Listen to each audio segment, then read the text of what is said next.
नमस्कार, news blast में आप सभी का स्वागत है। आपके साथ मैं हूं मेघा कौशिक और चलिए खबरों की शुरुआत करते हैं। राजस्थान विधानसभा का बजट सत्र प्रश्नकाल के साथ शुरू हुई सदन की कार्यवाही। सदन में आज तारांकित प्रश्नों की सूची में हैं कुल 23 सवाल। चिकित्सा एवं स्वास्थ्य, जलदाय, ग्रामीण विकास एवं पंचायती राज, खाद्य और नागरिक आपूर्ति, महिला बाल विकास, पीडब्ल्यूडी, सामाजिक न्याय एवं अधिकारिता, उद्योग, सैनिक कल्याण, जनजातीय क्षेत्रीय विकास विभागों से जुड़े लगे हैं सवाल। विधायक छगन सिंह का पेयजल संकट को लेकर ध्यान आकर्षण प्रस्ताव।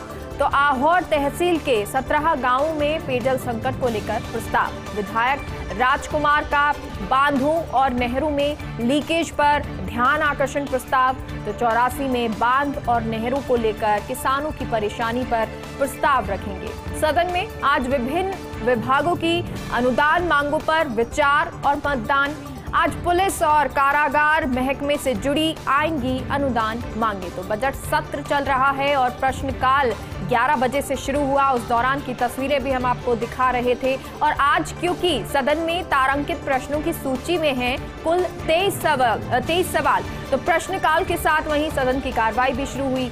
चिकित्सा एवं स्वास्थ्य, जलदाय, ग्रामीण विकास एवं पंचायती राज, खाद्य और नागरिक आपूर्ति, महिला बाल विकास, पीडब्ल्यूडी, सामाजिक न्याय एवं अधिकारिता, उद्योग, सैनिक कल्याण, जनजातीय क्षेत्रीय विकास विभागों से जुड़े सवाल लगे हैं। और विधायक छगन सिंह का पेयजल संकट को लेकर ध्यान आकर्षण प्रस्ताव। आहोर तहसील के 17 गांवों में पेयजल संकट को लेकर यह प्रस्ताव। विधायक राजकुमार का बांधों और नहरों में लीकेज पर ध्यान आकर्षण प्रस्ताव। 84 में बांध और नहरों को लेकर किसानों की परेशानी पर प्रस्ताव रखेंगे। सदन में आज विभिन्न विभागों के अनुदान मांगों पर विचार और मतदान। आज पुलिस और कारागार महकमे से जुड़ी आएंगी अनुदान मांगे। जयपुर डिस्कॉम को मिलेगा सर्वाधिक अनुदान। बिजली उपभोक्ताओं को फ्री सस्ती बिजली के तोहफे से जुड़ी ये खबर है। ऊर्जा विभाग ने डिस्कॉम वार उपभोक्ताओं के हिसाब से तैयार किया है खाका। जयपुर डिस्कॉम में सर्वाधिक 1851 करोड़ के अनुदान का आकलन। इसके अलावा अजमेर में 1494 करोड़ और जोधपुर के लिए मांगे 1317 करोड़। दरअसल बजट में 100 यूनिट उपभोग वाले उपभोक्ताओं को दी 50 यूनिट बिजली फ्री। 150 यूनिट तक उपभोग वाले उपभोक्ताओं को 3 रुपए प्रति यूनिट का अनुदान। तो वहीं 151 से 300 यूनिट तक के उपभोग पर 2 रुपए प्रति यूनिट का अनुदान मिलेगा। वहीं 300 यूनिट से अधिक बिजली का उपभोग पर भी स्लैब वार छूट का बजट में जिक्र है। और इस हिसाब से डिस्कॉम ने कुल 4626 करोड़ के अनुदान का प्रस्ताव भेजा है। तो डिस्कॉम ने अनुदान का प्रस्ताव भेजा है और ये 4000 करोड़ से ऊपर का ये अनुदान है। तो जयपुर डिस्कॉम को सर्वाधिक अनुदान मिलेगा। बिजली उपभोक्ताओं को फ्री सस्ती बिजली के तोहफे से जुड़ी हुई ये खबर आपको बता रही है। ऊर्जा विभाग ने डिस्कॉम वार उपभोक्ताओं के हिसाब से खाका तैयार किया है। जयपुर डिस्कॉम में सर्वाधिक 1851 करोड़ के अनुदान का आकलन है। इसके अलावा अजमेर में 1494 करोड़ और जोधपुर के लिए मांगे 1317 करोड़। तो दरअसल बजट में 100 यूनिट उपभोग वाले उपभोक्ताओं को दी 50 यूनिट बिजली फ्री। तो 150 यूनिट तक उपभोग वाले उपभोक्ताओं को 3 रुपए प्रति यूनिट का अनुदान है और 151 से 300 यूनिट तक के उपभोग पर 2 रुपए प्रति यूनिट का अनुदान मिलेगा। 300 यूनिट से अधिक बिजली का उपभोग पर भी स्लैब वार छूट का बजट में जिक्र है। और इसी हिसाब से डिस्कॉम ने कुल 4626 करोड़ के अनुदान का प्रस्ताव भेजा है। ये कैसा विचित्र संयोग। कल था वसुंधरा राजे का जन्मदिन और जन्मदिन पर दिखा था राजे का शक्ति प्रदर्शन। और आज भाजपा प्रदेश प्रभारी अरुण सिंह पहुंचे जयपुर। हालांकि अरुण सिंह का सप्ताह भर पूर्व से निर्धारित था कार्यक्रम। भाजपा कार्यालय में विधानसभा चुनाव प्रवासियों की बैठक का कार्यक्रम। पंजाब यूपी के विधानसभा प्रवासियों की बैठक को संबोधित कर रहे, लेकिन जन्मदिन के अगले ही दिन बैठक के चलते सियासी चर्चा तेज हो गई। बैठक को लेकर नेता कार्यकर्ता अपने अपने कयास लगा रहे हैं। तो बैठक आज है और ये बैठक चल रही है, लेकिन जो कार्यकर्ता है या जो नेता है वो उसको लेकर अलग अलग कयास लगा रहे हैं, क्योंकि एक विचित्र संयोग इसे कह सकते हैं कि कल वसुंधरा राजे का जन्मदिन था और जन्मदिन पर दिखा था राजे का शक्ति प्रदर्शन। और आज भाजपा प्रदेश प्रभारी अरुण सिंह जयपुर पहुंचे हैं। हालांकि अरुण सिंह का सप्ताह भर पूर्व ही कार्यक्रम निर्धारित हो गया था। भाजपा कार्यालय में विधानसभा चुनाव प्रवासियों की बैठक का ये कार्यक्रम, पंजाब यूपी के विधानसभा प्रवासियों की बैठक को वो संबोधित कर रहे हैं, लेकिन जन्मदिन के अगले ही दिन बैठक के चलते सियासी चर्चा तेज है और बैठक को लेकर नेता कार्यकर्ता अपने अपने कयास लगा रहे हैं। भाजपा प्रदेश प्रभारी अरुण सिंह जयपुर में हैं, तो भाजपा प्रदेश कार्यालय में अरुण सिंह अहम बैठक ले रहे हैं। यूपी पंजाब के विधानसभा चुनाव प्रवासियों की ये बैठक ले रहे हैं। भाजपा प्रदेश अध्यक्ष डॉक्टर सतीश पूनिया, चंद्रशेखर भी इस बैठक में मौजूद हैं। एयरपोर्ट पर फर्स्ट इंडिया से खास बातचीत में अरुण सिंह बोले, यूपी समेत 4 राज्यों में भाजपा सरकार बन रही है और यूपी में भाजपा को फिर से प्रचंड बहुमत मिलने जा रहा है। ईवीएम से छेड़छाड़ के विपक्ष के आरोपों को लेकर बोले कि कहा उन्होंने कि रिजल्ट के समय इस तरह की बातें करना अच्छी बात नहीं है। पंजाब में भी अच्छा प्रदर्शन करेगी भारतीय जनता पार्टी, तो पंजाब में अच्छे प्रदर्शन को लेकर भी अरुण सिंह आश्वस्त नजर आए, कॉन्फिडेंट नजर आए। वहीं उन्होंने ये भी कहा कि यूपी समेत 4 राज्यों में भाजपा ही जीतेगी, क्योंकि भाजपा प्रदेश प्रभारी अरुण सिंह जयपुर में हैं। भाजपा प्रदेश कार्यालय में अरुण सिंह अहम बैठक ले रहे हैं और इस दौरान यूपी पंजाब के विधानसभा चुनाव प्रवासियों की बैठक हो रही है। तो भाजपा प्रदेश अध्यक्ष डॉक्टर सतीश पूनिया, चंद्रशेखर भी बैठक में मौजूद हैं। एयरपोर्ट पर फर्स्ट इंडिया से जब बातचीत की अरुण सिंह ने, तो उन्होंने कहा कि यूपी समेत 4 राज्यों में भाजपा की सरकार बन रही है और यूपी में भाजपा को फिर से प्रचंड बहुमत मिलने जा रहा है। ईवीएम से छेड़छाड़ के विपक्ष के आरोपों को लेकर बोले, कहा कि रिजल्ट के समय इस तरह की बातें करना अच्छी बात नहीं है। पंजाब में भी अच्छा प्रदर्शन करेगी भारतीय जनता पार्टी। लोकसभा अध्यक्ष ओम बिरला 1 दिवसीय मध्य प्रदेश दौरे पर। आज भोपाल पहुंचने पर विधानसभा अध्यक्ष गिरीश गौतम, सांसद वीडी शर्मा, मंत्री नरोत्तम मिश्रा ने जोरदार स्वागत किया। स्पीकर बिरला ने ट्वीट कर कहा कि भोपाल में स्नेहिल अभिनंदन से अभिभूत हूं। भारत का हृदय मध्य प्रदेश, मां नर्मदा, बाबा महाकाल, मां अहिल्या और मिहिर राजा भोज की पुण्य भूमि है। यहाँ का गौरवशाली इतिहास, पुरातत्व, आध्यात्मिक ऊर्जा, विविधतापूर्ण संस्कृति और प्राकृतिक सौंदर्य सभी को आकर्षित करता है। मध्य प्रदेश की यात्रा मेरे लिए गौरव का अवसर है। तो ये ट्वीट ओम बिरला ने, लोकसभा अध्यक्ष ने किया, क्योंकि वो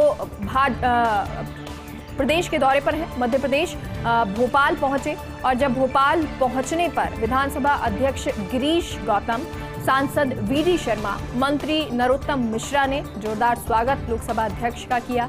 और स्पीकर बिरला ने ट्वीट कर कहा कि भोपाल में स्नेहिल अभिनंदन से अभिभूत हूँ। भारत का हृदय मध्य प्रदेश, मां नर्मदा, बाबा महाकाल, मां अहिल्या और मिहिर राजा भोज की पुण्य भूमि है। यहाँ का गौरवशाली इतिहास, पुरातत्व, आध्यात्मिक ऊर्जा, विविधतापूर्ण संस्कृति और प्राकृतिक सौंदर्य सभी को आकर्षित करते हैं।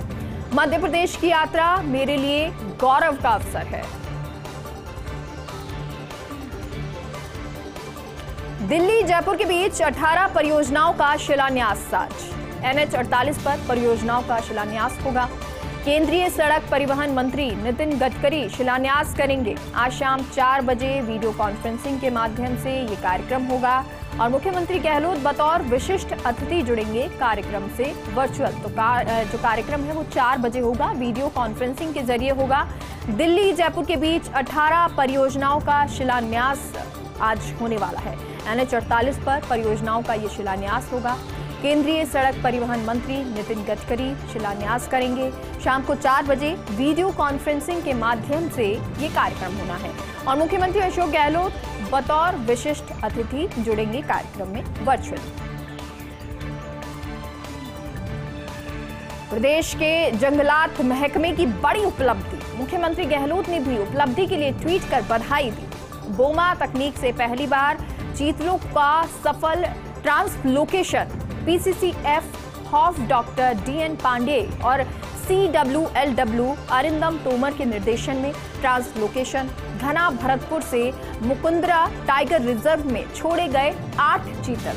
डीएसएफ भरतपुर मोहित गुप्ता और डीएसएफ मुकुंदरा बीजू जॉय की भूमिका सराहनीय रही।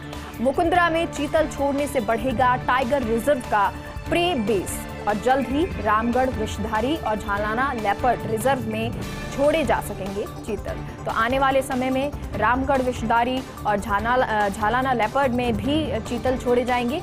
लेकिन अभी जो उपलब्धि प्रदेश के जंगलात महकमे ने पाई है, उस पर मुख्यमंत्री गहलोत ने भी ट्वीट कर बधाई दी है। बोमा तकनीक से पहली बार चीतलों का सफल ट्रांसलोकेशन हुआ है। PCCF HoFF doctor DN Pandey और CWLW अरिंदम तोमर के निर्देशन में ये ट्रांसलोकेशन घना भरतपुर से मुकुंदरा टाइगर रिजर्व में छोड़े गए हैं 8 चीतल। डीएसएफ भरतपुर मोहित गुप्ता और डीएसएफ मुकुंदरा बीजू जॉय की भूमिका इसमें सराहनीय रही। मुकुंदरा में चीतल छोड़ने से बढ़ेगा टाइगर रिजर्व का प्रे बेस और जल्द ही रामगढ़ विषधारी और झालाना लेपर्ड रिजर्व में भी चीतल छोड़े जा सकेंगे। 2 साल बाद आज से स्कूल में बनेगा मिड डे मील। 66,313 स्कूलों में बच्चों को परोसा जाएगा गर्म खाना। टीचर्स को देनी होगी टोल फ्री नंबर 15544 पर जानकारी। और कोरोना के चलते 14 मार्च 2020 से स्कूलों में मिड डे मील बंद था और इस दौरान सरकार बच्चों को मुहैया करा रही थी सूखे राशन किट। कक्षा 1 से 5 तक 100 ग्राम प्रतिदिन के हिसाब से 9 किलो 400 ग्राम गेहूं। कक्षा 6 से 8 तक 150 ग्राम प्रतिदिन के हिसाब से 14 किलो 100 गेहूं, तो जिसमें करीब 60% गेहूं और 40% दिया जाता था चावल। लेकिन कुछ समय से किट को लेकर धांधली की शिकायतें भी आ रही थी और ऐसे में अब कोरोना का असर कम होने से फिर से मिड डे मील की शुरुआत हुई है। तो एक बार फिर से मिड डे मील की शुरुआत हुई है, क्योंकि अब से पहले जो 2 साल थे उसमें सूखा खाना दिया जाता था, यानी कि गेहूं और चावल दिए जाते थे। 2 साल बाद एक बार फिर से अब स्कूलों में मिड डे मील बनेगा। 66,313 स्कूलों में बच्चों को गर्म खाना परोसा जाएगा। टीचर्स को टोल फ्री नंबर 15544 पर जानकारी देनी होगी। कोरोना के चलते 14 मार्च 2020 से स्कूलों में मिड डे मील बंद था और इस दौरान सरकार बच्चों को मुहैया करा रही थी सूखे राशन किट। अब कक्षा 1 से 5 तक 100 ग्राम प्रतिदिन के हिसाब से 9 किलो 400 ग्राम गेहूं। कक्षा 6 से 8 तक 150 ग्राम प्रतिदिन के हिसाब से 14 किलो 100 गेहूं और इसमें करीब 60% गेहूं और 40% चावल दिया जाता था। लेकिन कुछ समय से किट को लेकर धांधली की शिकायतें भी आने लगी थी और ऐसे में जब अब कोरोना का असर कम हुआ है तो फिर से मिड डे मील शुरू हुआ है। रूस यूक्रेन युद्ध का आज 14वां दिन। अमेरिका ने रूस पर लगाए और नए कड़े प्रतिबंध।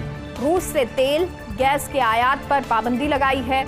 अब रूस से गैस एनर्जी नहीं लेगा अमेरिका। रूस के बैंकों को वित्तीय व्यवस्था से भी बाहर किया है और कई कंपनियों ने रूस में अपना काम सस्पेंड कर दिया है। अमेरिका के बाद ब्रिटेन ने भी लगाया रूस पर प्रतिबंध।